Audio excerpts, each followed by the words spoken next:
ബിസ്മില്ലാഹി റഹ്മാനി റഹീം. അൽഹംദുലില്ലാഹി റബ്ബിൽ ആലമീൻ. വസല്ലല്ലാഹു അലാ നബീന മുഹമ്മദിൻ വഅലാ ആലിഹി വസ്വഹ്ബിഹി അജ്മഈൻ. അമ്മാ ബഅദ്. പ്രിയമുള്ള ഖുർആൻ പഠിതാക്കളെ, അസ്സലാമു അലൈക്കും വറഹ്മത്തുള്ളാഹി. പരിശുദ്ധ ഖുർആനിലെ 65-ാം അധ്യായം സൂറത്തു ത്വലാഖാണ് നമ്മൾ പഠിച്ചുകൊണ്ടിരിക്കുന്നത്. ഈ സൂറത്തിലെ 7 ആയത്തുകളാണ് ഇതിനകം നമ്മൾ മനസ്സിലാക്കിയത്. ഇന്ന് ഇൻഷാ അല്ലാഹ് 8, 9, 10 എന്നീ 3 ആയത്തുകൾ നമുക്ക് നോക്കാം. അഊദു ബില്ലാഹി മിനശ് ശൈത്വാനിർ റജീം. വകഅയ്യിൻ മിൻ ഖർയത്തിൻ അതത് അൻ അംരി റബ്ബിഹാ വറുസുലിഹി ഫഹാസബ്നാഹാ ഹിസാബൻ ശദീദൻ വഅസ്സബ്നാഹാ അസാബൻ നുക്രാ ഫദാഖത് വബാല അംരിഹാ വകാന ആഖിബതു അംരിഹാ ഖുസ്റാ അഅദ്ദല്ലാഹു ലഹും അസാബൻ ശദീദൻ ഫത്തഖുല്ലാഹ യാ ഉലിൽ അൽബാബില്ലസീന ആമനൂ ഖദ് അൻസലല്ലാഹു ഇലൈക്കും ദിക്റാ.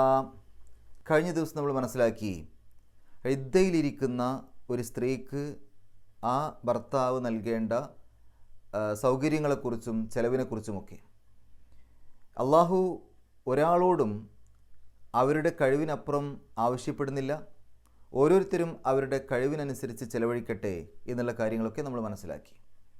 ശേഷം അള്ളാഹു പറയുന്നു, വകഅയ്യിൻ മിൻ ഖറിയത്തിൻ അതത് അൻ അംരി റബ്ബിഹ. വകഅയ്യിൻ, തുടക്കത്തിലുള്ള വാവ് ഇസ്തിനാഫിയുടെ വാവാണ്. ഇസ്തിനാഫിയുടെ വാവ് എന്ന് പറഞ്ഞാൽ ഒരു വിഷയം പറഞ്ഞു വരുന്ന കൂട്ടത്തിൽ ഓരോ പുതിയ പുതിയ കാര്യങ്ങൾ വരും. ഓരോ കാര്യത്തിൻ്റെയും മുമ്പ് ഒരു വാവ് ഉപയോഗിക്കും. അത് ആ ഓരോ കാര്യങ്ങളെ തമ്മിൽ വേർതിരിക്കാൻ വേണ്ടിയിട്ടാണ്. അപ്പോൾ വിഷയം ഒന്ന് തന്നെയാണെങ്കിലും ഒരു പുതിയ കാര്യമാണ് ഇനി പറയുന്നത്. അതിനെ മനസ്സിലാക്കാൻ വേണ്ടി, അല്ലെങ്കിൽ അതിനെ വേർതിരിക്കാൻ വേണ്ടിയിട്ടാണ് ആ വാവ്. പ്രത്യേകിച്ച് അർത്ഥം അതിന് കൊടുക്കേണ്ടതില്ല. കഅയ്യിൻ എന്ന് പറഞ്ഞാൽ എത്ര, അല്ലെങ്കിൽ എത്രയോ, എത്ര എന്നൊക്കെയാണ് അതിൻ്റെ അർത്ഥം. അതൊരു ഇസ്മാണ്. ശരിക്ക് ക എന്ന് പറഞ്ഞാൽ പോലെ എന്നാണ്. അയ്യിൻ എന്നുള്ളത് അയ്യു എന്നുള്ളതിൻ്റെ ബഹുവചനമാണ്. അയ്യു എന്ന് പറഞ്ഞാൽ ഏത്. പക്ഷേ കഅയ്യിൻ എന്നുള്ളതിനെ ഒന്നിച്ചെടുക്കുമ്പോൾ എത്ര, അല്ലെങ്കിൽ എത്രയോ, എത്ര എന്നൊക്കെയാണ് അർത്ഥം കൊടുക്കുക. മിൻ ഖറിയത്തിൻ, ഖറിയത്ത് എന്ന് പറഞ്ഞാൽ ഗ്രാമം, നാട്, രാജ്യം എന്നൊക്കെയാണ് അർത്ഥം. മിൻ ഖറിയത്തിൻ, നാട്ടിൽ നിന്ന് അല്ലെങ്കിൽ രാജ്യത്തിൽ നിന്ന്. അത്തത്, അത്ത എന്ന് പറഞ്ഞാൽ ധിക്കരിച്ചു, ലംഘിച്ചു, അതിരുകടന്നു എന്നൊക്കെയാണ്. അതിൻ്റെ അവസാനത്തിൽ ഒരു സുക്കൂനുള്ള ത ഉണ്ട്, അത്തത് എന്നുണ്ട്. അത് സ്ത്രീലിംഗാക്കാൻ വേണ്ടിയിട്ട് ഉപയോഗിച്ചാണ്. അതായത് ആ ഖറിയത്ത് എന്നുള്ള പദം സ്ത്രീലിംഗം ആയതുകൊണ്ടാണ് അത്തത് എന്ന് ഉപയോഗിച്ചത്. അത് അതിര് കടന്നു, അല്ലെങ്കിൽ അത് ലംഘിച്ചു എന്നൊക്കെ അർത്ഥം കൊടുക്കാം. എന്തിനെയാണ് ആ രാജ്യം ലംഘിച്ചത്, അല്ലെങ്കിൽ എന്തിനെയാണ് അത് ലംഘിച്ചത്, അതിര് കടന്നത്? അൻ അംരി റബ്ബിഹ, അൻ അതിനെക്കുറിച്ച്, അതിനെ സംബന്ധിച്ച്. അംരി, അമ്ര എന്ന് പറഞ്ഞാൽ കൽപ്പന, നിർദ്ദേശം. റബ്ബിഹ, അതിൻ്റെ റബ്ബിൻ്റെ, റബ്ബ് നാഥൻ, രക്ഷിതാവ്. റബ്ബിഹ, അതിൻ്റെ റബ്ബ്, ആ രാജ്യത്തിൻ്റെ റബ്ബ്. അൻ അംരി റബ്ബിഹ, അതിൻ്റെ നാഥൻ്റെ കൽപ്പനയെ. വറുസുലിഹി, അവൻ്റെ ദൂതന്മാരുടെയും. വാവ് അത്തഫിൻ്റെ വാവാണ്, എന്നർത്ഥത്തിൽ, ആൻഡ് എന്നുപയോഗിക്കുന്ന പോലെ. റുസുൽ എന്നുള്ളത് റസൂൽ എന്നുള്ളതിൻ്റെ ബഹുവചനമാണ്. റസൂൽ എന്ന് പറഞ്ഞാൽ ദൂതൻ, റുസുൽ ദൂതന്മാർ. വ റുസുലിഹി, റുസുലിഹി അവസാനത്തിലൊരു ഹി എന്നുണ്ട്, അവൻ്റെ എന്നർത്ഥത്തിൽ. അപ്പോൾ റുസുലിഹി അവൻ്റെ ദൂതന്മാർ, വ റുസുലിഹി അവൻ്റെ ദൂതന്മാരുടെയും. അപ്പോൾ ഇതുവരെയുള്ള ആയത്തിൻ്റെ ഭാഗത്തിൻ്റെ അർത്ഥം പറയുകയാണെങ്കിൽ, എത്രയെത്ര രാജ്യങ്ങളാണ്, എത്രയെത്ര നാടുകളാണ് അതിൻ്റെ റബ്ബിൻ്റെ കൽപ്പനകളെയും അവൻ്റെ ദൂതന്മാരുടെ കൽപ്പനകളെയും ലംഘിച്ചത്. ഫഹാസബ്നാഹ ഹിസാബൻ ഷദീദ. അപ്പോൾ ഹാസബ്നാഹ, ഹാസബ എന്ന് പറഞ്ഞാൽ കണക്ക് നോക്കി, വിചാരണ ചെയ്തു. ഹാസബ്ന, നാം വിചാരണ ചെയ്തു, നാം കണക്ക് നോക്കി. ഹാസബ്നാഹ, നാം അതിനെ വിചാരണ ചെയ്തു, ആ നാടിനെ, ആ നാട്ടുകാരെ. നാം അതിനെ കണക്ക് നോക്കി, നാം അതിനെ വിചാരണ ചെയ്തു. ഹിസാബൻ, ഒരു വിചാരണ. ഷദീദൻ, കഠിനമായ. ഫഹാസബ്നാഹ ഹിസാബൻ ഷദീദ, അപ്പോൾ നാം അതിനെ ഒരു കണക്ക് നോക്കി, അല്ലെങ്കിൽ ഒരു വിചാരണ നടത്തി. വിചാരണ നടത്തി എന്നുള്ളത് ഒരു പ്രയോഗമാണ് അറബിയിൽ, അത് നമുക്ക് ഗ്രാമറിൻ്റെ സമയത്ത് പറയാം. വ അസബ്നാഹ, വാവ് അത്തിഫിൻ്റെ വാവാണ് എന്നർത്ഥത്തിൽ. അതുമാത്രമല്ല ഇനി പറയുന്നതും കൂടെ എന്നർത്ഥത്തിൽ. അസബ എന്ന് പറഞ്ഞാൽ ശിക്ഷിച്ചു എന്നാണ്. അസബ്ന നാം ശിക്ഷിച്ചു, അസബ്നാഹ നാം അതിനെ ശിക്ഷിച്ചു, വ അസബ്നാഹ നാം അതിനെ ശിക്ഷിക്കുകയും ചെയ്തു. അസാബൻ ഒരു ശിക്ഷ, നുക്ര വെറുക്കപ്പെട്ട അല്ലെങ്കിൽ കടുത്ത, നാം അതിനെ കടുത്ത ഒരു ശിക്ഷ ശിക്ഷിക്കുകയും ചെയ്തു. ഒന്നിച്ചായത്തിൻ്റെ അർത്ഥം പറയുമ്പോൾ എത്രയെത്ര രാജ്യങ്ങളാണ്, എത്രയെത്ര നാടുകളാണ് അതിൻ്റെ നാഥൻ്റെയും അവൻ്റെ ദൂതന്മാരുടെയും കൽപ്പനകളെ ധിക്കരിച്ചത്. അപ്പോൾ നാം അതിനെ ശക്തമായ ഒരു വിചാരണ നടത്തി.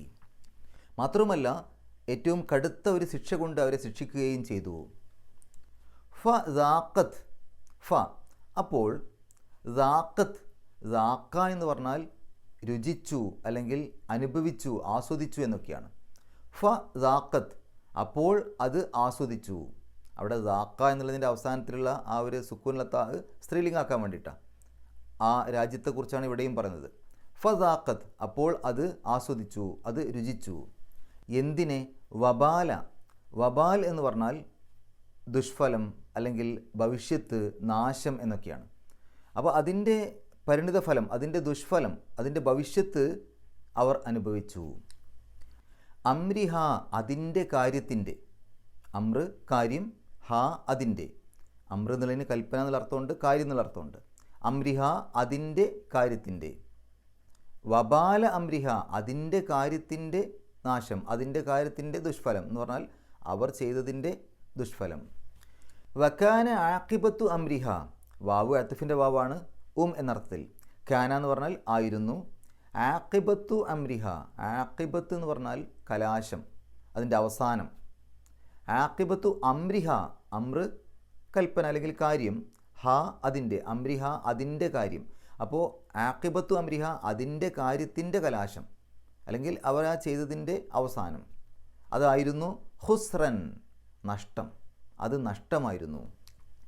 അതിൻ്റെ കാര്യത്തിൻ്റെ ഭവിഷ്യത്ത് അവർ അനുഭവിച്ചു, അവർ ആസ്വദിച്ചു. അതിൻ്റെ കാര്യത്തിൻ്റെ കലാശം നാശമായിരുന്നു. അടുത്തായത് അഅദ്ദല്ലാഹു ലഹും അസാബൻ ഷദീദ, അഅദ്ദ ഒരുക്കി വെച്ചു, തയ്യാറാക്കി വെച്ചു. ആര്? അള്ളാഹു. അഅദ്ദല്ലാഹു അള്ളാഹു ഒരുക്കിയിരിക്കുന്നു, അള്ളാഹു ഒരുക്കി വെച്ചിട്ടുണ്ട്. ലഹും അവർക്ക്, അസാബൻ ശിക്ഷ, ഷദീദൻ കഠിനമായ. ഫത്തഖുല്ലാഹ, ഇത്തഖ എന്ന് പറഞ്ഞാൽ സൂക്ഷ്മത പാലിച്ചു എന്നാണ്. അതിൻ്റെ കൽപ്പനക്രിയ ഇത്തഖി, നീ സൂക്ഷ്മത പാലിക്ക്. കുറേ പേരോട് പറയുമ്പോൾ ഇത്തഖൂ, നിങ്ങൾ സൂക്ഷ്മത പാലിക്കുവീൻ. ഫ അപ്പോൾ ഇത്തഖൂ, അതാണ് ഫത്തഖു എന്നായത്. അപ്പോൾ നിങ്ങൾ സൂക്ഷ്മത പാലിക്കുവീൻ, നിങ്ങൾ സൂക്ഷിക്കുവീൻ. ആരെ? അള്ളാഹ, അള്ളാഹുവിനെ. നിങ്ങൾ അള്ളാഹുവിനെ സൂക്ഷിക്കുവീൻ അല്ലെങ്കിൽ അള്ളാഹുവിനോട് സൂക്ഷ്മത പാലിക്കുവീൻ. യാ ഉലിൽ അൽബാബ്, യാ ഉലി എന്നുള്ളത് ശരിക്ക് വിളിക്കാൻ ഉപയോഗിക്കുന്നൊരു പദപ്രയോഗമാണ്. യാ അങ്ങനെയുള്ളവരെ, ഹേ എന്നൊക്കെ പറയില്ലേ, ആ രൂപത്തിൽ. യാ അയ്യുഹല്ലദീന ആമനു എന്നുള്ള രൂപത്തിലൊക്കെ നമ്മൾ യാ പഠിച്ചിട്ടുണ്ട്. ഉലി എന്നുള്ളത് ഉള്ള എന്നുള്ള അർത്ഥത്തിലാണ്. അൽബാബ്, അൽബാബ് എന്ന് പറഞ്ഞാൽ ബുദ്ധി. യാ ഉലിൽ അൽബാബ് ബുദ്ധിയുള്ളവരെ, ബുദ്ധിമാന്മാരെ. അല്ലദീന ആമനു, അല്ലദീന അങ്ങനെയുള്ളവരായ. ആമനു ആമന വിശ്വസിച്ചു, ആമനു അവർ വിശ്വസിച്ചു. അതിൻ്റെ മുമ്പിൽ അല്ലദീന ചേർക്കുമ്പോൾ അല്ലദീന ആമനു വിശ്വസിച്ചവരായ. അപ്പോൾ യാ ഉലിൽ അൽബാബില്ലദീന ആമനു വിശ്വസിച്ചവരായ ബുദ്ധിമാന്മാരെ, ബുദ്ധിയുള്ളവരെ. ഖദ് അൻസലല്ലാഹു, ഖദ് തീർച്ചയായും. ഖദ് എന്നുള്ളത് മാദിയായൊരു പദത്തിൻ്റെ മുമ്പിൽ വരുമ്പോഴാണ് തീർച്ചയായും എന്നുള്ള അർത്ഥം കിട്ടുക. മുളാരിയുടെ മുമ്പിലാവുമ്പോൾ ഏറെക്കുറെ എന്നുള്ള അർത്ഥം കൊടുക്കേണ്ടി വരും. ഇവിടെ അൻസല എന്നുള്ളത് മാദിയായ പദമാണ്, അതിൻ്റെ മുമ്പിൽ വന്നതുകൊണ്ട് തീർച്ചയായും എന്നുള്ള അർത്ഥം കൊടുക്കും. ഖദ് തീർച്ചയായും, അൻസല അവതരിപ്പിച്ചു അല്ലെങ്കിൽ ഇറക്കി. ആര്? അള്ളാഹു, അള്ളാഹു ഇറക്കി, അള്ളാഹു അവതരിപ്പിച്ചു. ഇലൈക്കും നിങ്ങളിലേക്ക്. എന്താണ് ഇറക്കിയത്? ദിക്റൻ ഉത്ബോധനം അല്ലെങ്കിൽ സ്മരണ അല്ലെങ്കിൽ ഉപദേശം. ഈ ആയത്തിൻ്റെ ഒന്നിച്ചുള്ള അർത്ഥം, അള്ളാഹു അവർക്ക് കഠിനമായ ശിക്ഷ ഒരുക്കി വച്ചിരിക്കുന്നു. വിശ്വസിച്ചവരായ ബുദ്ധിയുള്ളവരെ നിങ്ങൾ അള്ളാഹുവിനെ സൂക്ഷിക്കുവീൻ. തീർച്ചയായും അള്ളാഹു നിങ്ങളിലേക്ക് ഒരു ഉത്ബോധനം അല്ലെങ്കിൽ ഒരു സ്മരണ അല്ലെങ്കിൽ ഒരു ഉപദേശം ഇറക്കിയിരിക്കുന്നു. ഇനി നമുക്ക് ഈ ആയത്തുകളുടെ വിശദീകരണത്തിലേക്ക് പോകാം. ഈ ആയത്തുകൾ മനസ്സിലാക്കുമ്പോൾ ഒരു പക്ഷേ നമുക്ക് തോന്നിയേക്കാം ഇതൊരു പുതിയ വിഷയം പറയാണ്. കാരണം കുറേ ആളുകൾക്ക് അള്ളാഹുവിൻ്റെ ശിക്ഷ ഇറങ്ങിയിട്ടുണ്ട്, അള്ളാഹുവിൻ്റെ മാർഗനിർദ്ദേശങ്ങളെ ധിക്കരിച്ച ആളുകൾക്ക് അള്ളാഹുവിൻ്റെ ശിക്ഷ ഇറങ്ങിയിട്ടുണ്ട് എന്നൊക്കെയാണല്ലോ പറയുന്നത്. തൊട്ട് മുമ്പ് പറഞ്ഞു നിർത്തിയത് ത്വലാഖിൻ്റെ കാര്യങ്ങളാണ്. ഇദ്ദയിലിരിക്കുന്ന സമയത്തുള്ള അവസ്ഥയും മറ്റു കാര്യങ്ങളൊക്കെ പറഞ്ഞു. എന്നിട്ടാണ് മുമ്പ് കഴിഞ്ഞു പോയ കുറേ ആളുകൾക്ക് അള്ളാഹുവിൻ്റെ നിയമങ്ങൾ ലംഘിച്ചത് കാരണം ശിക്ഷ ഇറങ്ങിയിട്ടുണ്ട്, പല രാജ്യങ്ങളെയും അള്ളാഹു നശിപ്പിച്ചിട്ടുണ്ട് എന്നൊക്കെ പറയുന്നത്. എന്താണ് ഇവ തമ്മിലുള്ള ബന്ധം? നമ്മൾ ആലോചിച്ച് നോക്കിയാൽ മനസ്സിലാക്കാൻ പറ്റും. പരിശുദ്ധ ഖുർആൻ്റെ ഒരു ശൈലി അങ്ങനെയാണ്. അവിടെ നമ്മൾ ശരിക്ക് മനസ്സിലാക്കുകയാണെങ്കിൽ അള്ളാഹു ഒരു താക്കീതാണ് ഈ ആയത്തുകളിലൂടെ നൽകുന്നത്. അള്ളാഹുവിൻ്റെ നിയമങ്ങൾ ധിക്കരിച്ച, അത് ലംഘിച്ച ഒരു സമൂഹത്തെപ്പോലും ഒരു രാജ്യത്തെപ്പോലും ഒന്നിച്ച് അള്ളാഹു ഇല്ലാതാക്കിയിട്ടുണ്ട്, നശിപ്പിച്ചിട്ടുണ്ട്, അവർക്ക് ശിക്ഷ നൽകിയിട്ടുണ്ട്. അതുകൊണ്ട് അള്ളാഹുവിൻ്റെ നിയമങ്ങൾ ലംഘിക്കുന്ന ആർക്കും ഇതേപോലെ ശിക്ഷ പ്രതീക്ഷിക്കാം. ഇത് ത്വലാഖ് എന്ന് പറയുമ്പോൾ രണ്ട് വ്യക്തികൾ തമ്മിലാണ്. ഒരു രാജ്യത്തെ ആളുകൾ തെറ്റ് ചെയ്ത സമയത്ത് അവർക്ക് ശിക്ഷ ഇറക്കിയ സ്ഥിതിക്ക് രണ്ട് ആളുകൾക്ക് ശിക്ഷ ഇറക്കാൻ ഒരു പ്രയാസം ഉണ്ടാവില്ലല്ലോ. അതുകൊണ്ടൊരു താക്കീത് ഈ ഒരു ആയത്തുകളുടെ ഉള്ളിൽ കൃത്യമായിട്ട് നമുക്ക് മനസ്സിലാക്കാൻ സാധിക്കും. അള്ളാഹുവിൻ്റെ നിയമങ്ങൾ പാലിക്കണം എന്നർത്ഥം. അവിടെ ചില കാര്യങ്ങൾ മനസ്സിലാക്കാനുള്ളത്, ഇവിടെ അള്ളാഹു സൂചിപ്പിച്ചു ഫഹാസബ്നാഹ ഹിസാബൻ ഷദീദൻ, കഠിനമായ ഒരു വിചാരണ അവരെ നടത്തി, അല്ലെങ്കിൽ ഒരു കണക്ക് നോക്കി, അവരുടെ കണക്ക് നോക്കി എന്ന് പറഞ്ഞാൽ അവരുടെ വിചാരണ നടത്തി, ഹിസാബ് നടത്തി എന്ന് പറയില്ലേ. എന്നിട്ട് കടുത്ത ശിക്ഷ അവർക്ക് നൽകി. ഇവിടേക്ക് മാലിയായ പദമാണ് ഉപയോഗിച്ചത്, അല്ലെങ്കിൽ പാസ്റ്റ് ടെൻസ് ഭൂതകാല ക്രിയയിലാണ് കാര്യങ്ങൾ പറഞ്ഞത്. അങ്ങനെ നടത്തി, ശിക്ഷ നൽകി എന്നാണ്, ശിക്ഷ നൽകും എന്ന രൂപത്തിലല്ല. ഇവിടെ ഇതിനെക്കുറിച്ച് പണ്ഡിതന്മാർക്ക് രണ്ട് വീക്ഷണങ്ങളുണ്ട്. ഒന്ന്, ഇത് ആ ഒരു നാട്ടിൽ അത് ചെയ്ത ആളുകൾക്ക് നൽകിയ ശിക്ഷയാണ് പറയുന്നത്. ഇപ്പോൾ നമുക്കറിയാം ആദ് സമൂഹം, സമൂദ് ഗോത്രം, അതുപോലെ തന്നെ ഇസ്രായേലിയർ, അതേപോലെ ലൂത്ത് നബി അലൈഹി സ്വലാത്തു വസ്സലാമയുടെ സമൂഹം, നൂഹ് നബി അലൈഹി സ്വലാത്തു വസ്സലാമയുടെ സമൂഹം, ഇങ്ങനെ പല ജനതയെയും പല നാട്ടുകാരെയും അള്ളാഹു അവർ ധിക്കാരം പ്രവർത്തിച്ചതിൻ്റെ പേരിൽ അവർക്ക് ശിക്ഷ ഇറക്കിയിട്ടുണ്ട്. അപ്പോൾ ഇത് ആ ഒരു നടന്ന സംഗതിയെയാണ് പറയുന്നത് എന്നതാണ് ഒരു വിഭാഗം പണ്ഡിതന്മാരുടെ വീക്ഷണം. എന്നാൽ മറ്റൊരു വിഭാഗം പണ്ഡിതന്മാർ പറയുന്നത് ഇത് പരലോകത്ത് നൽകാൻ പോകുന്ന ശിക്ഷയെക്കുറിച്ചാണ്. പിന്നെ എന്തുകൊണ്ട് മാലിയായ രൂപത്തിൽ പറഞ്ഞു? അത് പരിശുദ്ധ ഖുർആനിൽ പല സ്ഥലത്തും നമുക്ക് കാണാൻ സാധിക്കും. ഉറപ്പായിട്ടും അങ്ങനെ ചെയ്യും എന്ന് പറയേണ്ട സന്ദർഭങ്ങളിൽ പലയിടത്തും മാലിയായ പദപ്രയോഗമാണ് ഉപയോഗിക്കുക. അങ്ങനെ തന്നെ ചെയ്യും എന്നുള്ള രൂപത്തിൽ പറയാൻ വേണ്ടിയിട്ട്, അത് ഉറപ്പായിട്ടും നൽകും എന്ന് പറയാൻ വേണ്ടിയിട്ട്, കുറച്ചുകൂടി ഒരു ഉറപ്പിക്കൽ കിട്ടാൻ വേണ്ടിയിട്ട് മാലിയായ പദങ്ങൾ ഉപയോഗിക്കും. അത് അറബിയിലെ ഒരു ശൈലിയും കൂടിയാണ്. ഇപ്പോൾ എന്തായാലും ഉറപ്പാണ് എന്ന് കാണിക്കാൻ വേണ്ടിയിട്ട് പലപ്പോഴും ആളുകൾ അത്തരം പദപ്രയോഗങ്ങൾ നമ്മുടെ ഭാഷയിൽ പോലും ഉപയോഗിക്കാറുണ്ട്. നാളെ ഞാൻ വന്നു എന്ന് കൂട്ടിക്കോ എന്നൊക്കെ പറഞ്ഞാൽ അതിൻ്റെ അർത്ഥം എന്താണ്? നാളെ ഞാൻ വന്നു എന്ന് പറഞ്ഞാൽ നാളെ ഞാൻ എന്തായാലും വരും എന്നാണ് അതിൻ്റെ ഉദ്ദേശം. അപ്പോൾ അതേപോലെ ഒരു ഉറപ്പാക്കൽ എന്നാണ് അതുകൊണ്ട് ഉദ്ദേശിക്കുന്നത്. എന്തായാലും കിട്ടും, എന്തായാലും ആ ശിക്ഷ നൽകും എന്നാണ് അതുകൊണ്ട് ഉദ്ദേശിക്കുന്നത് എന്നാണ് രണ്ടാമത്തെ ഒരു അഭിപ്രായം. ഏതായാലും ഇവിടെ അത് രണ്ടും യോജിക്കും, രണ്ട് രൂപത്തിലും അത് യോജിക്കുന്ന ഒരു സ്ഥലമാണ്. എന്നിട്ട് അള്ളാഹു പറയുന്നു ഫദാഖത്ത് വബാല അംരിഹ വക്കാന ആഖിബത്തു അംരിഹ ഖുസ്റ. ആ ഒരു കാര്യത്തിൻ്റെ പരിണിതഫലം, അതിൻ്റെ കലാശം അത് നഷ്ടമായിരുന്നു. അവർ ആസ്വദിച്ചു, അതിൻ്റെ ശിക്ഷ അവർ ആസ്വദിച്ചു. വബാല അംരിഹ, ആ കാര്യത്തിൻ്റെ ദുഷ്ഫലം, അതിൻ്റെ നാശം അവർ ആസ്വദിച്ചു. ശിക്ഷ ആസ്വദിക്കുക എന്നുള്ള പദപ്രയോഗം നമുക്ക് ഖുർആനിൽ കാണാൻ പറ്റും. ആസ്വദിപ്പിക്കുക എന്നുള്ളത് രണ്ട് രൂപത്തിലാണ് അതിൽ നിന്ന് നമുക്ക് മനസ്സിലാക്കാൻ പറ്റുക. ഒന്ന്, അത് അത്രയും ആ ഒരു ദേഷ്യത്തോടു കൂടിയൊരു കാര്യം പറയുമ്പോൾ അവനെ ഞാനത് ആസ്വദിപ്പിക്കും എന്ന് പറയില്ലേ, അതിൻ്റെ ഒരു വേദന ഞാൻ അവനെ ആസ്വദിപ്പിക്കുമെന്ന് പറയും. അത് ആ ദേഷ്യത്തിൻ്റെ ഒരു ആധിക്യം കൊണ്ട് ആ രൂപത്തിൽ പറയാം. രണ്ടാമത്തത്, ഒരു കാര്യം ഒരു മനുഷ്യന് ആസ്വദിക്കാൻ പറ്റിയപ്പോഴാണ്, അത് പൂർണ്ണമായ രൂപത്തിൽ കിട്ടുമ്പോഴാണ് ആസ്വദിക്കാൻ പറ്റുക. കുറച്ച് കിട്ടിക്കഴിഞ്ഞാൽ ആസ്വദിക്കാൻ പറ്റില്ല. അപ്പോൾ അവർക്കതിൻ്റെ ശിക്ഷ പൂർണ്ണമായിട്ടും നൽകും എന്ന രൂപത്തിലും അതിൽ നിന്ന് വായിച്ചെടുക്കാൻ പറ്റും. എന്നിട്ട് അള്ളാഹു പറയാണ് വക്കാന ആഖിബത്തു അംരിഹ ഖുസ്റ, അതിൻ്റെയൊക്കെ കലാശം നഷ്ടമായിരുന്നു, പല ആളുകളും ലാഭം കിട്ടാൻ വേണ്ടിയിട്ടാണ് പലതും ചെയ്യുന്നത്. അള്ളാഹുവിൻ്റെ നിയമങ്ങൾ ലംഘിക്കുന്ന പല ആളുകളും അത് ലാഭം കിട്ടിയെന്നാണ് അവർ വിചാരിക്കുന്നത്.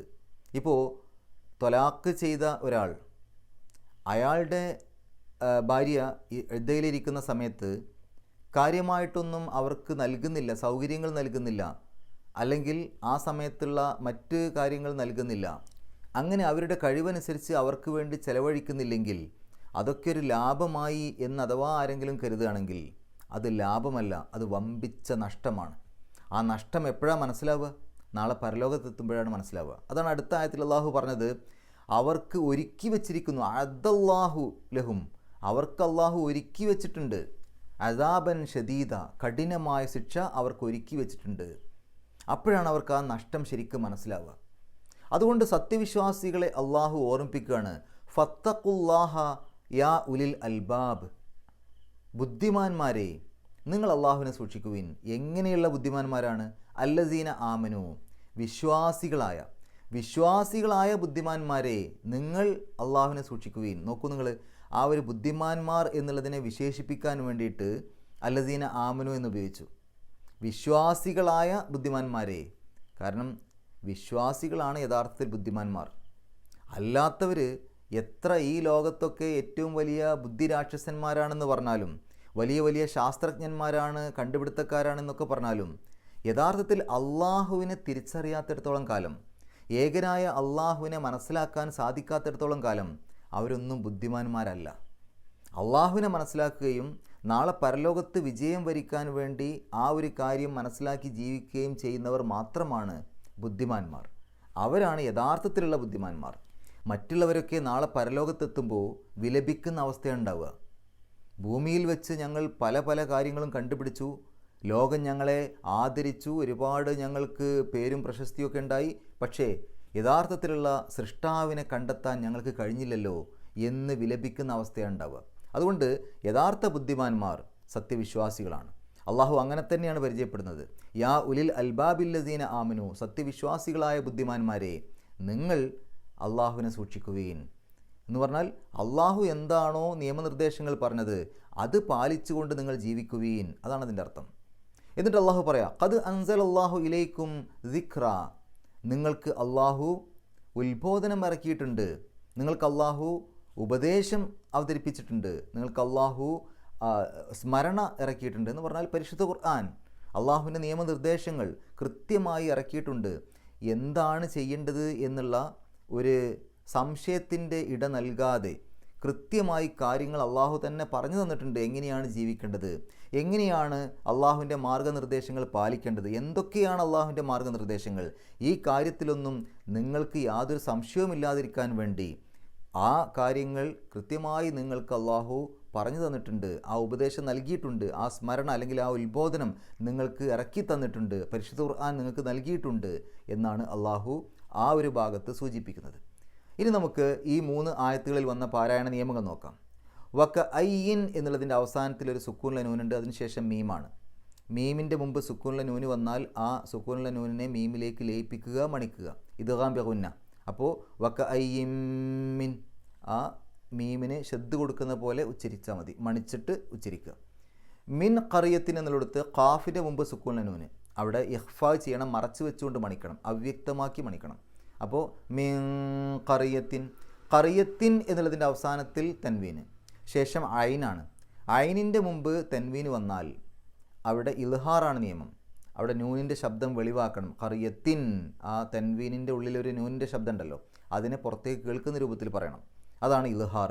ഖറിയത്തിൻ, ഖറിയത്തിൻ, എൻ എന്നുള്ള ശബ്ദം പുറത്തേക്ക് കേൾക്കണം. ഖറിയത്തിൻ അതത് അൻ അംരി, അവിടെ അൻ എന്നുള്ളതിന് ശേഷം അവിടെ സുക്കൂണിലെ നൂനിന് ശേഷം ഹംസയാണ് വന്നത്. ഹംസയുടെ മുമ്പ് സുക്കൂണിലെ നൂന് വന്നാൽ അവിടെയും ഇൽഹാറാണ് നിയമം. അപ്പോൾ അൻ എന്നുള്ള ശബ്ദം പുറത്തേക്ക് കേൾക്കണം. അംരി, റാഇന് കസ്ർ വരുമ്പോൾ രീ എന്നുള്ള ഉച്ചാരണം കൊടുക്കണം. ഈ ഒരു 3 ആയത്തുകളിൽ നമ്മൾ അംരി എന്നുള്ള വാക്ക് പല പ്രാവശ്യം കണ്ടു. അപ്പോൾ അവിടെയൊക്കെ റാഇന് കസ്ർ വന്ന സന്ദർഭങ്ങളിൽ രീ എന്നുള്ള ഉച്ചാരണം കൊടുക്കുക. അംരി റബ്ബിഹ വ റുസുലിഹി, റുസുലിഹി എന്നുള്ളതിൻ്റെ അവസാനത്തിൽ ഹ ഉലമീർ ഉണ്ട്. അവിടെ മുമ്പും ശേഷവുമുള്ള അക്ഷരങ്ങൾ നോക്കുകയാണെങ്കിൽ അതിൻ്റെ മുമ്പും ശേഷവുമുള്ള അക്ഷരങ്ങൾക്ക് ഹരക്കത്തുണ്ട്, അതുകൊണ്ട് 2 അക്ഷരത്തിൻ്റെ ദൈർഘ്യം നീട്ടുക. റുസുലിഹി, ഹി ഒരൽപ്പം നീട്ടുക.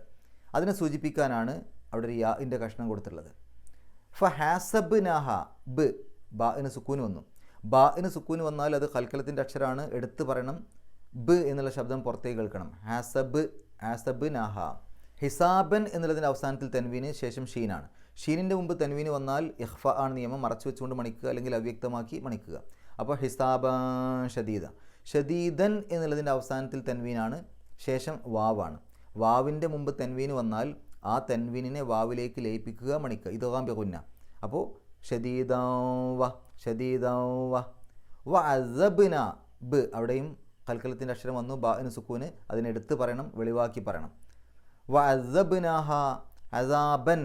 അസാബൻ എന്നുള്ളതിൻ്റെ അവസാനത്തിൽ തൻവീന്, ശേഷം നൂനാണ്. നൂനിൻ്റെ മുമ്പ് തൻവീന് വന്നാൽ ആ തൻവീനിനെ നൂനിലേക്ക് ലയിപ്പിക്കുക, മണിക്കുക. ഇദ്ഗാം ബിഗുന്ന. അപ്പോൾ അസാബൻ നുഖ്റ. അവിടെ ശരിക്കും ആ നൂനിന് ഷദ് കൊടുത്തിട്ട് മണിച്ച് പറയുന്ന പോലെ ഉച്ചരിച്ചാൽ മതി. അസാബൻ നുഖ്റ. നുഖ്റ എന്നുള്ളതിൻ്റെ അവസാനത്തിൽ ഫതഹ് തൻവീനാണ്. ഫതഹ് തൻവീനിൽ ഒരു ആയത്ത് അവസാനിക്കുകയാണെങ്കിൽ, പാരായണം നിർത്തുന്ന സ്ഥലത്ത് ഫതഹ് തൻവീൻ വരികയാണെങ്കിൽ അതിനെ ഫത്ഹാക്കിയിട്ട് രണ്ടക്ഷരം നീട്ടുക, അതിനെ മദ് അഴ്വദ് എന്നാണ് പറയുക. അപ്പോൾ നുഖ്റ, നുഖ്റൻ എന്നല്ല, നുഖ്റ എന്ന് പറഞ്ഞിട്ടാണ് പാരായണം നിർത്തുക. ഫസാഖത്ത് വബാല അംരി ഹ, അവിടെയും റാഇന് കസ്ർ, ഇരി എന്നുള്ള ഉച്ചാരണം കൊടുക്കുക. വക്കാന ആഖിബത്തു അംരിഹ, അവിടെയും റാഇന് കസ്ർ, ഇരി എന്ന് കൊടുക്കുക. ഖുസ്റൻ, അവിടെ ഖുസ്റ എന്ന് പറഞ്ഞിട്ട് മദ് അഴ്വദ്, ആ ഒരു ഫതഹ് തൻവീനുള്ള സ്ഥലത്ത് പാരായണം അവസാനിക്കായതുകൊണ്ട് ഖുസ്റൻ എന്നുള്ളതിനെ ഖുസ്റ എന്ന് പറഞ്ഞിട്ടാണ് നിർത്തുക. അഅദ്ദല്ലാഹു ലഹും അസാബൻ. അസാബൻ എന്നുള്ളതിൻ്റെ അവസാനത്തിൽ തൻവീന്, അതിനുശേഷം ഷീനാണ്. ഷീനിൻ്റെ മുമ്പ് തൻവീന് വരുമ്പോൾ ആ തൻവീനിനെ ഇഖ്ഫാ ചെയ്യുക, മറച്ചു വെച്ചുകൊണ്ട് മണിക്കുക. നേരത്തേത് വന്നു. അപ്പോൾ അസാബൻ ഷദീദ, അസാബൻ ഷദീദ. ഷദീദൻ എന്ന് കഴിഞ്ഞിട്ട് അവിടെ ഒരു സുലി കാണാം. പാരായണം നിർത്താം, നിർത്താതെയും ഓതാം. നിർത്താതെ ഓതലാണ് ഏറ്റവും നല്ലത്. ഇനി അവിടെ നിർത്തുകയാണെങ്കിൽ ഷദീദ എന്ന് പറഞ്ഞിട്ട്, കാരണം ഫതഹ് തൻവീനല്ലേ, അപ്പോൾ ഫതഹ് ഇട്ടിട്ട് രണ്ടക്ഷരം നീട്ടുക, മദ് അഴ്വദ്. അങ്ങനെയാണ് നിർത്തുകയാണെങ്കിൽ നിർത്തേണ്ടത്.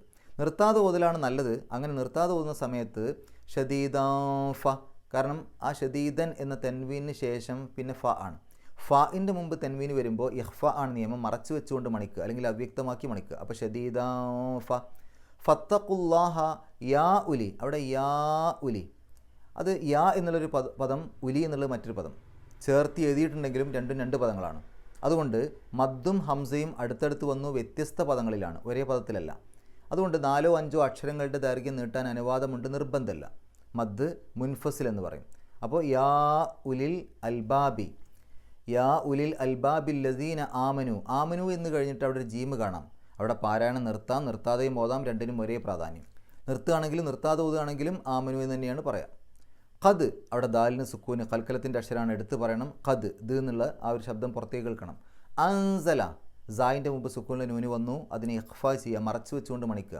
അപ്പോൾ അൻസല, അൻസലല്ലാഹു ഇലൈക്കും ദിക്റ, അവിടെയും മദ് എഴുപത് അവസാനത്തിൽ, കാരണം ഫതഹ് തൻവീനിലാണ് അവസാനിക്കുന്നത്. അതിനെ ഫത്ഹാക്കിയിട്ട് രണ്ടക്ഷരം നീട്ടുക. നമുക്ക് ഈ 3 ആയത്തുകളൊന്ന് പാരായണം ചെയ്യാം, ശേഷം ഗ്രാമർ പറയാം. അഊദു ബില്ലാഹി മിനശ് ശൈത്വാനിർ റജീം. വകഅയ്യിൻ മിൻ ഖർയത്തിൻ അതത് അൻ അംരി റബ്ബിഹാ വറുസുലിഹി ഫഹാസബ്നാഹാ ഹിസാബൻ ശദീദൻ വഅസബ്നാഹാ അസാബൻ നുഖ്റാ ഫദാഖത് വബാല അംരിഹാ വകാന ആഖിബത്തു അംരിഹാ ഖുസ്റാ അഅദ്ദല്ലാഹു ലഹും അസാബൻ ശദീദൻ ഫത്തഖുല്ലാഹ യാ ഉലിൽ അൽബാബിൽ ലസീന ആമനു ഖദ് അൻസലല്ലാഹു ഇലൈക്കും ദിക്റാ. ഗ്രാമർ നോക്കുകയാണെങ്കിൽ വകഅയ്യിൻ മിൻ ഖറിയത്തിൻ, ഖറിയത്ത് എന്നുള്ളതിൻ്റെ മുമ്പിൽ മിൻ വന്നു. മിൻ എന്നുള്ളത് ഹർഫ് ജറാണ്. മിന്നിന് ശേഷം വരുന്ന ഇസ്മുകൾക്ക് ജറ് കിട്ടും, സാധാരണ കസ്ർ കൊണ്ടോ കസ്ർ തൻവീൻ കൊണ്ടോ. അതുകൊണ്ടാണ് ഖറിയത്തുൻ എന്നുള്ളത് ഖറിയത്തിൻ, അവസാനത്തിൽ കസ്ർ തൻവീൻ ഇടാനുള്ള കാരണം ആ മിന്ന് വന്നതുകൊണ്ടാണ്. അത്തത്ത് എന്നുള്ളതിൻ്റെ അവസാനത്തിലൊരു സുക്കൂനിലെ താഴ് ചേർത്തു. ശരിക്കും അത്ത എന്നാണ്, അതിൻ്റെ കൂടെ ഒരു സുക്കൂനിലെ താഴ് ചേർത്താണ്. അപ്പോൾ അത്തത്ത് എന്നായി. എന്തുകൊണ്ടാണത്? അത് ആ ഖറിയത്തിനെ കുറിച്ചാണ് പറഞ്ഞത്. അത്തത്ത്, അത് ധിക്കരിച്ചു. ആര് ധിക്കരിച്ചു? ആ നാട് ധിക്കരിച്ചു. നാട് ധിക്കരിച്ചു എന്ന് പറഞ്ഞാൽ ആ നാട്ടുകാർ ധിക്കരിച്ചു എന്നാണ് ഉദ്ദേശം. അപ്പോൾ ആ ഖറിയത്ത് സ്ത്രീലിംഗ് ആയതുകൊണ്ടാണ് അത്തത്ത് എന്ന് ഉപയോഗിച്ചത്. അൻ അംരി റബ്ബിഹ, അൻ എന്നുള്ളത് ഹർഫ് ജറാണ്. അനിന് ശേഷം വരുന്ന ഇസ്മുകൾക്ക് ജറ് കിട്ടും. അതുകൊണ്ടാണ് അംരി എന്ന് കസ്റിട്ട് എഴുതിയത്. ഇനി അംരി റബ്ബിഹ എന്ന് എടുക്കുകയാണെങ്കിൽ അംരി റബ്ബി എന്ന് എടുക്കുകയാണെങ്കിൽ അമ്രിനെ റബ്ബിലേക്ക് ചേർത്തു. മുലാഫ് മുലാഫിൻ ഇലൈഹിയാണ്.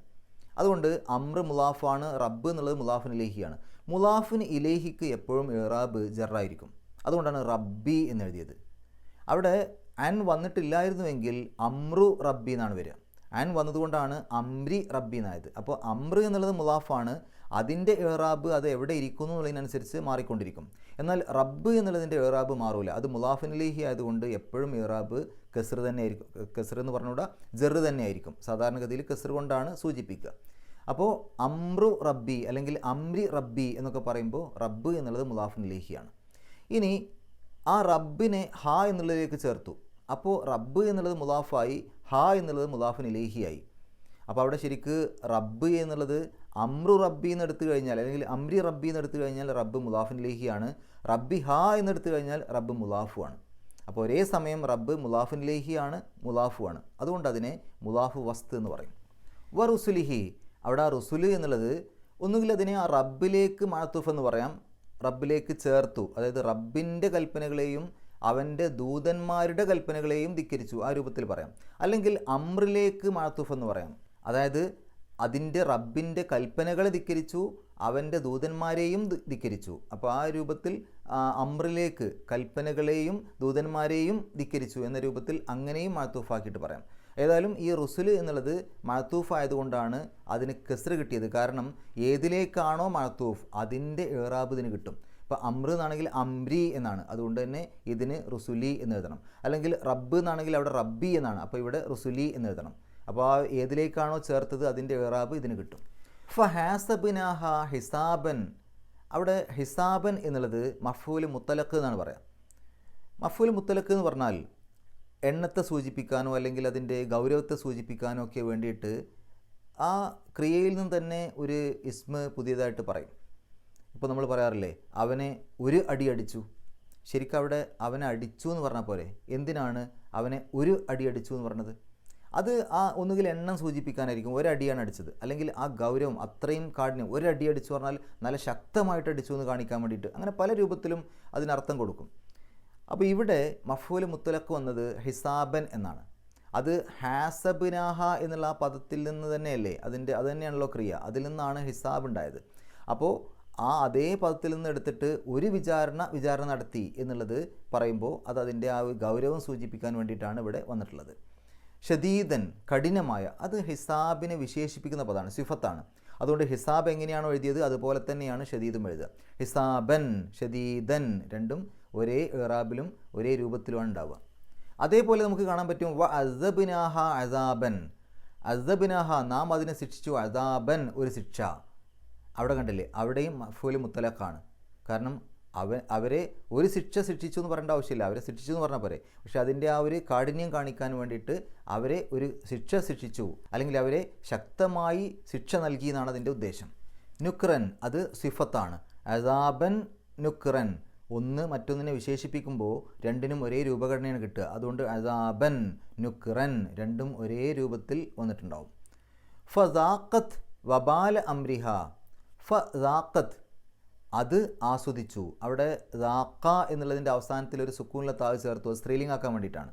കാരണം ആ രാജ്യത്തെക്കുറിച്ച് തന്നെയാണ് ഇവിടെയും പറഞ്ഞത്. ഫസാഖത്ത് അത് ആസ്വദിച്ചു, അല്ലെങ്കിൽ ആ നാട്ടുകാർ, ആ നാട് ആസ്വദിച്ചു. ആ നാട് ആസ്വദിച്ചു, രാജ്യം ആസ്വദിച്ചു എന്നൊക്കെ പറഞ്ഞാൽ ആ നാട്ടുകാരെയാണ് ഉദ്ദേശിക്കുന്നത്.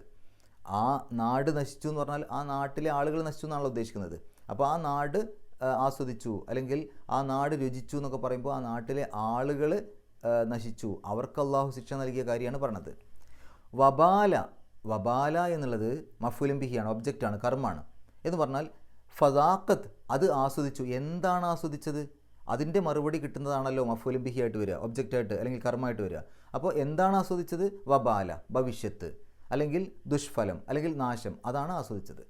അതുകൊണ്ട് ഈ മഫ്ഊലും ബിഹി ആയതുകൊണ്ട് അതിന് നെസ്ബ് കിട്ടണം. മഫ്ഊലും ബിഹിക്ക് എപ്പോഴും ഇറാബ് നെസ്ബായിരിക്കും, സാധാരണ ഫത്ത് കൊണ്ടോ ഫത്ത് തൻവീനുണ്ടോ. അതുകൊണ്ടാണ് വബാല അവസാനത്തിൽ ഫത്ത് ഇട്ട് എഴുതിയത്. ഇനി ഈ വബാല എന്നുള്ള പദത്തെ അമ്രിലേക്ക് ചേർത്തിട്ടുണ്ട്. അതുകൊണ്ട് അമ്ര എന്നുള്ളത് മുലാഫിൻ ഇലൈഹിയാണ്. വബാല അംരി, മുലാഫിൻ ഇലൈഹിക്ക് എപ്പോഴും ഇറാബ് ജറായിരിക്കും, സാധാരണ കസ്ർ കൊണ്ടോ കസ്ർ തൻവീനുണ്ടോ. അതുകൊണ്ടാണ് അംരി കസ്റിട്ട് എഴുതിയത്. ഇനി അംരി ഹ എന്നെടുത്തു കഴിഞ്ഞാലോ, അമ്രിനെ ഹ എന്നുള്ളതിലേക്ക് ചേർത്തു. അപ്പോൾ അമ്ര മുലാഫാണ്, ഹ എന്നുള്ളത് മുലാഫിൻ ഇലൈഹിയാണ്. ഇവിടെ മുലാഫിൻ ഇലൈഹിയായ ഹ എന്നുള്ളതിന് ജെറ് കിട്ടിയിട്ടുണ്ടോ? അതിന് ജെറ് കൊടുക്കാൻ കഴിയില്ല. അവിടെ ജെറിൻ്റെ സ്ഥാനത്താണെന്ന് പറയാം. കാരണം അതൊരു മബിനിയായ പദമാണ്. അതിന് ഹി എന്ന് എഴുതാനൊന്നും പറ്റില്ല, കസറിടാനൊന്നും പറ്റില്ല. അതിന് അങ്ങനെ തന്നെ എഴുതാനേ പറ്റുള്ളൂ. അത് ജെറിൻ്റെ സ്ഥാനത്താണെന്ന് പറയാം. ഇവിടെ നോക്കുകയാണെങ്കിൽ നേരത്തെ പറഞ്ഞ പോലെ അമ്ര എന്നുള്ളത് ഒരേ സമയം മുലാഫുമാണ്, മുലാഫിൻ ഇലൈഹിയാണ്. വബാല അമ്രി എന്ന് എടുത്തു കഴിഞ്ഞാൽ അമ്ര എന്നുള്ളത് അവിടെ മുലാഫിൻ ഇലൈഹിയുടെ സ്ഥാനത്താണ്. അമ്രി ഹ എന്നെടുത്തു കഴിഞ്ഞാൽ അമ്ര എന്നുള്ളത് മുലാഫിൻ്റെ സ്ഥാനത്താണ്. അതുകൊണ്ട് അതിനെ മുലാഫു വസ്ത് എന്ന് പറയും. വക്കാന ആഖിബത്തു അമ്രിഹ ഖുസ്റ. കാന വന്നു. കാന വരുമ്പോൾ കാന എന്തിനെക്കുറിച്ചാണോ പറഞ്ഞത് അതിനെ കാനയുടെ ഇസ്മ എന്ന് പറയും. കാനയുടെ ഇസ്മിന് എപ്പോഴും ഇറാബ് റഫ് ആയിരിക്കും, സാധാരണ ലമ്മ് കൊണ്ടോ ലമ്മ് തൻവീന് കൊണ്ടോ.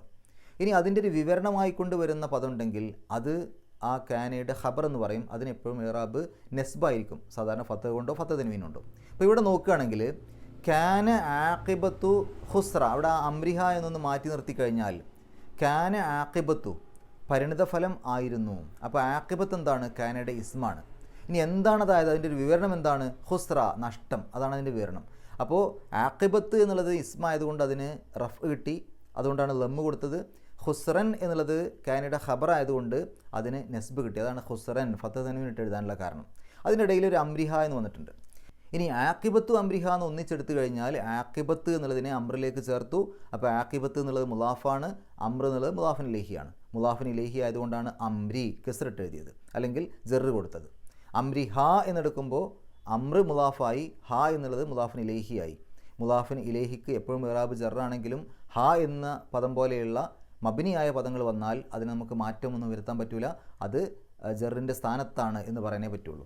അപ്പോൾ ഇവിടെയും അമ്ര എന്നുള്ളത് മുലാഫ് വസ്താണെന്ന് പറയാം, കാരണം ഒരേ സമയം മുലാഫിൻ ഇലൈഹിയുമാണ് മുലാഫുമാണ്. അടുത്ത ആയത്തിൽ അഅദ്ദല്ലാഹു ലഹും അദാബൻ. അഅദ്ദ ഒരുക്കി വെച്ചു. ആരാണ് ഒരുക്കി വെച്ചത്? അള്ളാഹു. അപ്പോൾ അള്ളാഹു എന്നുള്ള പദം അത് സബ്ജക്റ്റാണ്, അല്ലെങ്കിൽ ഫായിലാണ്, അല്ലെങ്കിൽ കർത്താവാണ്. ഇനി എന്താണ് ഒരുക്കി വെച്ചത്? അദാബൻ. അതിൻ്റെ ഇടയ്ക്കൊരു ലഹും എന്നുണ്ട്, അതവിടെ നിൽക്കട്ടെ. അദാബൻ ശിക്ഷയാണ് ഒരുക്കി വെച്ചത്. അപ്പോൾ ആ അദാബൻ എന്നുള്ള പദമാണ് മഫ്ഊലുൻ ബിഹി, അല്ലെങ്കിൽ കർമ്മം, അല്ലെങ്കിൽ ഒബ്ജക്റ്റ്. മഫ്ഊലുൻ ബിഹിക്ക് എപ്പോഴും ഇറാബ് നെസ്ബായിരിക്കും, അതുകൊണ്ടാണ് അദാബൻ ഫത്ത് തൻവീനിട്ട് എഴുതാനുള്ള കാരണം. ഇനി ആ അദാബിനെ വിശേഷിപ്പിക്കുന്ന പദമാണ് ഷദീദ്, അതുകൊണ്ടാണ് അദാബൻ ഷദീദൻ രണ്ടും ഒരേ രൂപത്തിൽ എഴുതിയത്. ഒരു പദത്തെ മറ്റൊരു പദം കൊണ്ട് വിശേഷിപ്പിക്കുമ്പോൾ രണ്ടിനും ഒരേ രൂപഘടന കിട്ടണം. അപ്പോൾ ഇവിടെ അദാബിനെ ഷദീദ് കൊണ്ട് വിശേഷിപ്പിച്ചു, രണ്ടും ഒരേ രൂപത്തിൽ എഴുതിയിട്ടുണ്ട്. ഇനി അടുത്ത ഭാഗം ഫത്തഖുല്ലാഹ യാ ഉലിൽ അൽബാബിൽ ലദീന ആമനു. ഫത്തഖൂ, ഇത്തഖൂ എന്നുള്ളത് കൽപ്പനക്രിയയാണ്. നിങ്ങൾ അങ്ങനെ ചെയ്യുക, നിങ്ങൾ സൂക്ഷ്മത പാലിക്കുക, നിങ്ങൾ സൂക്ഷിക്കുക. ആരെ? അള്ളാഹുവിനെ. യാ ഉലിൽ അൽബാബിൽ ലദീന ആമനു. ഉലിൽ അൽബാബ് എടുത്തു കഴിഞ്ഞാൽ ഉലി എന്നുള്ള പദം മൻസൂബാണ്, നെസ്ബ് കിട്ടിയ അവസ്ഥയിലാണുള്ളത്. അവിടെ ഉലു എന്നാണെങ്കിൽ റഫിൻ്റെ രൂപമാണ്, ഉലി എന്നാകുമ്പോൾ അത് ജെറിൻ്റെയും നെസ്ബിൻ്റെയും രൂപമാണ്. അപ്പോൾ യാ ഉലി, അങ്ങനെ യാ അയ്യുഹ എന്നൊക്കെ വരുന്ന പോലെ യാ ഉലി എന്ന് വരുമ്പോൾ ആ ഉലി എന്നുള്ള പദം അത് നെസ്ബ് കിട്ടിയ അവസ്ഥയിലാണ് ഉണ്ടാവുക. ഇനി ഉലിൽ അൽബാബ് എടുത്തു കഴിഞ്ഞാൽ ആ ഉലി എന്നുള്ള പദത്തെ അൽബാബിലേക്ക് ചേർത്തു. അപ്പോൾ അൽബാബ് എന്താണ്? മുലാഫിൻ ഇലൈഹിയാണ്. മുലാഫിൻ ഇലൈഹിക്ക് എപ്പോഴും ഇറാബ് ജറാണ്, സാധാരണ കസർ കൊണ്ടോ കസർ തൻവീനുണ്ടോ, അതുകൊണ്ടാണ് അൽബാബി എന്നെഴുതിയത്. അപ്പോൾ ഉലിൽ അൽബാബി എന്ന് എടുത്തു കഴിഞ്ഞാൽ അൽബാബ് മുലാഫിൻ ഇലൈഹിയാണ്, അതിന് ജറ് കിട്ടിയിട്ടുണ്ട്. ഇനി ആ അൽബാബ് എന്നുള്ളതിനെ വിശേഷിപ്പിക്കുന്ന യാ ഉലിൽ അൽബാബ് എന്നുള്ള അവിടെ വിശേഷിപ്പിക്കുന്ന ഒരു പദം വന്നു, അതാണ് അല്ലദീന. അല്ലദീന ആമനു, സത്യവിശ്വാസികളായ ബുദ്ധിമാന്മാരെ എന്നല്ലേ പറഞ്ഞത്. അപ്പോൾ അല്ലദീന എന്ന് തുടങ്ങുന്ന ഭാഗം അത് സിഫത്താണ്, അല്ലെങ്കിൽ വിശേഷിപ്പിക്കാൻ വേണ്ടി ഉപയോഗിച്ച പദമാണ്. അതുകൊണ്ട് അല്ലദീന എന്നുള്ളതിനെ നമുക്ക് സിഫത്തായിട്ട് പറയാം. അല്ലദീന ആമനു ഖദ് അൻസലല്ലാഹു, അൻസല ഇറക്കി. ആര്? അള്ളാഹു. അള്ളാഹുവാണ് ഇറക്കിയത്. അപ്പോൾ അള്ളാഹു എന്നുള്ള പദം ലഫ്ദുൽ ജലാലയാണ്, അതാണ് അവിടെ സബ്ജക്റ്റ്, അല്ലെങ്കിൽ കർത്താവ്, അല്ലെങ്കിൽ ഫായിൽ. ഇനി എന്താണ് ഇറക്കിയത്? അൻസലല്ലാഹു, അള്ളാഹു ഇറക്കി. എന്താണ് ഇറക്കിയത്?